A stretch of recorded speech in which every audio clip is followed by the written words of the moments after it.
Message pour votre vie amoureuse. Donc 1, 2 et 3. On commence tout de suite sans perdre de temps. Donc ici, les personnes qui ont fait ce choix vont devoir vont voir arriver des changements importants rapidement, des miracles et des bénédictions, donc un véritable cadeau, parce qu'elles auront fait un travail sur elles en restant positives, optimistes, en travaillant un petit peu sur la foi, que si elles offrent le meilleur d'elles-mêmes, en fait, elles récolteront aussi quelque chose, et un travail intérieur éventuellement sur le fait de ne pas se sentir mériter, recevoir ou être à la hauteur d'un amour. Et pourtant, donc on vous dit que grâce à cette transformation, des changements vont arriver. Pour le 2, alors le 2, on nous parle de posséder une grande force intérieure.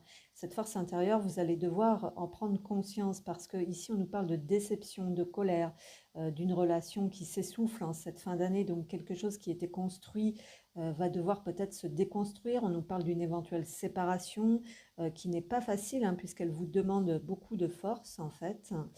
Et on nous dit ici, je ne veux pas te faire du mal, donc il y a cette notion de de devoir prendre la responsabilité malgré ses ressentis, puisque il y a la personne ici, les personnes possèdent la force intérieure en fait pour faire face à cette séparation.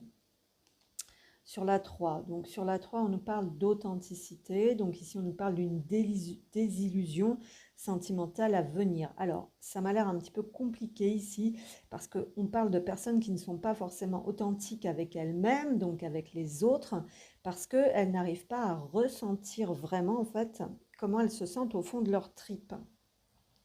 Peut-être qu'elles n'arrivent pas à faire la différence entre un véritable amour, entre une amitié ou entre autre chose. On peut nous parler aussi de se tromper par rapport à un amour que l'on croyait véritable et qui en fait ne l'est pas ou ne le serait pas. Et pourtant, on nous parle du fait d'être sincère. Donc si ici, une personne s'invite dans votre vie et que vous pensez vraiment que cette personne est sincère, vous pouvez tomber de très haut en fait. Parce qu'on va vous dire, écoutez-vous en profondeur, parce qu'il se pourrait que ce soit une désillusion sentimentale pardon, à venir. Donc ce serait dommage quand même de ne pas regarder les choses en face et de ne pas pleinement vous écouter. Voilà. Ou alors, il se peut que vous soyez vraiment sincère dans un amour et que la personne ne vous croit pas parce que vous ne vous montrez pas assez tel que vous êtes.